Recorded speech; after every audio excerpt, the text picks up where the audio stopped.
Alright, thanks for joining me today on the Prepper Guy. Today I just wanted to hit on solar setup. This is my solar setup. It's a grow watt. It's a split phase inverter. Apologize for the noise. What this is taking solar in and grid power in, and you can see that how the screen works. Right now it's a 48 volt system, and I have 51 volts in the battery bank, and right now it is, let's see here,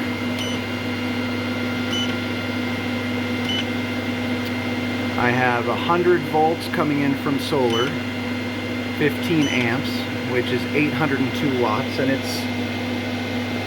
fluctuates as the clouds come and go. I have a total of approximately, well, between 1600 and 1800 watts worth of solar. And what that is doing, you can see it by the graph, by the chart, that all the solar coming in is going partially to the house and partially to the batteries. But the batteries are totally full.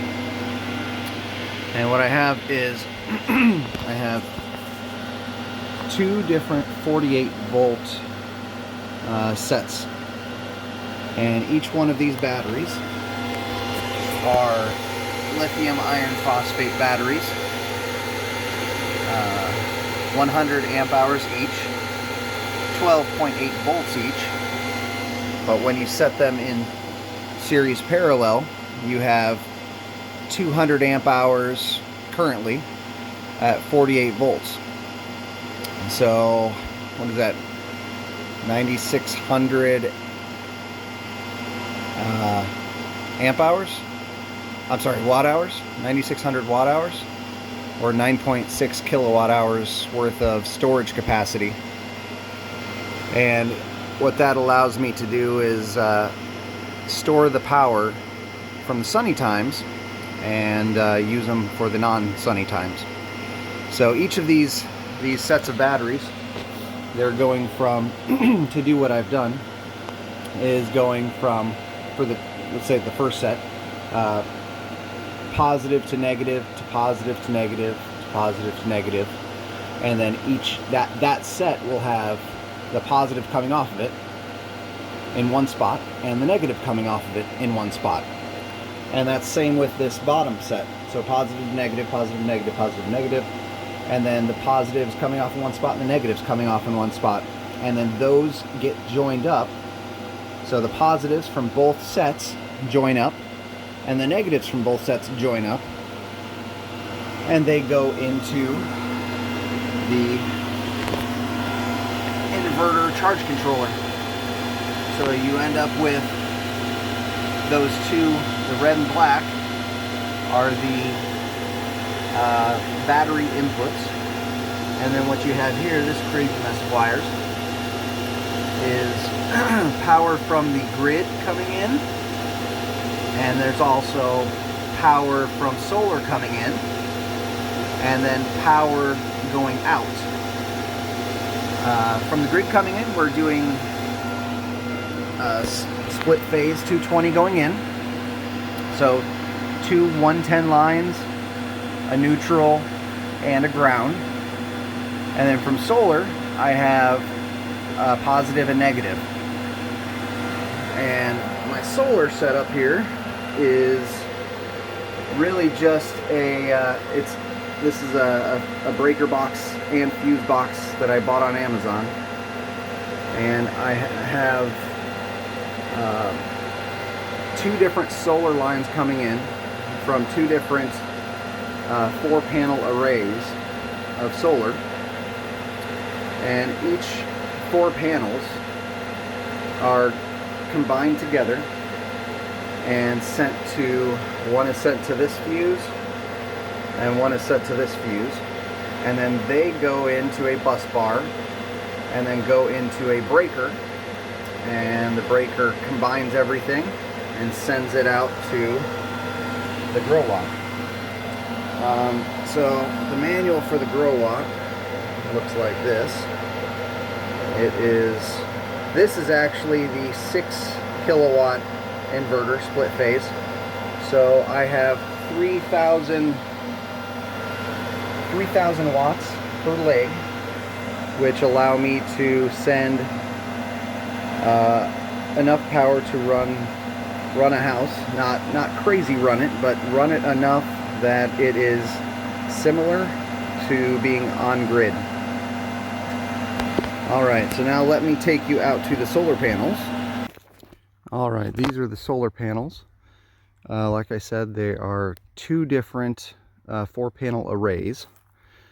And what they allow you to do is harvest sunlight and be able to convert that to electricity. So let me get to the back side of these. So here are the back side of the solar panels. I just created this frame with rough cut 2x4s and some 4x4s I got at Lowe's. Dug some holes, found out the angle that I needed, and I believe your best angle to set your solar panels to achieve the best average amount of sunlight, I believe it is equal to your latitude number. So if you are, for instance, 34 degrees latitude, then you should have your panels at 34 degrees. Your goal is to have the panels as close to perpendicular to the sun's entry on the earth at your point on the earth, latitude wise. Longitude wise, what I've done is just created I chose the angle since I didn't have anything to spin them around or follow the sun or any of that stuff, because it's pretty expensive. I didn't have any of that, so I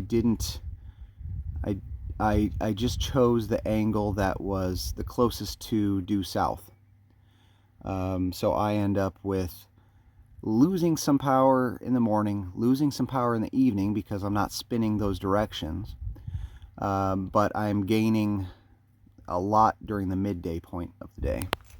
But yeah, I have the bottom 4 wired up, positive, negative, and then a positive from one side and the negative from the other side going to the my fuse box, my solar fuse box.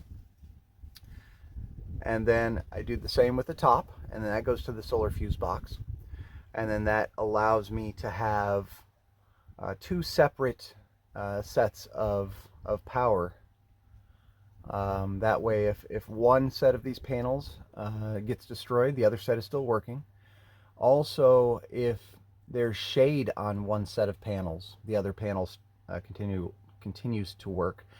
But I had to create 2 separate sets because if I have a lot of sunlight and both panels are working, or both sets of panels are working amazingly, when they're combined together and just there's one positive and one negative going to the fuse box, it will blow those fuses. So after a couple times of that happening, I decided to separate it so I didn't have this problem anymore. And I'll show you the specs of each of these solar panels. I don't know if that's coming through or not, but basically each panel is 210 watts, 7.95 amps, and yeah, you could do the math from there. But it's pretty nice system for being fairly cheap. I believe I got all of these panels for I think it was a couple $100, and they produce I'd have to do the math again, but somewhere between 1600 and 1800 watts. And it's not everything, but it does the trick, and it's expandable, and that's the best part of it. I can set up another 4 panels aiming maybe southeast, and maybe another 4 panels aiming southwest, and then I can get have the ability to gather some morning sun, gather some afternoon sun. All right, let me show you some wires where they enter the power shed. All right, so here's where all the wires enter the power shed. So the yellow one down here is a grounding bar, and I got a ground bar set up with just a, I believe that's an 8-foot, 6 or 8 foot piece of rebar, and I have 3 12-gauge wires all hooked up to that and all hooked up to the ground.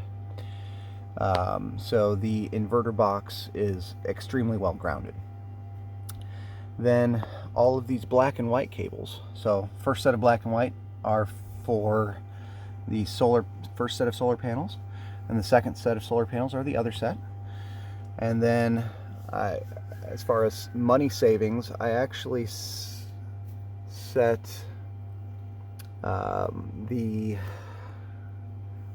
I'd have to look back at my notes, but there are a set of these that come from,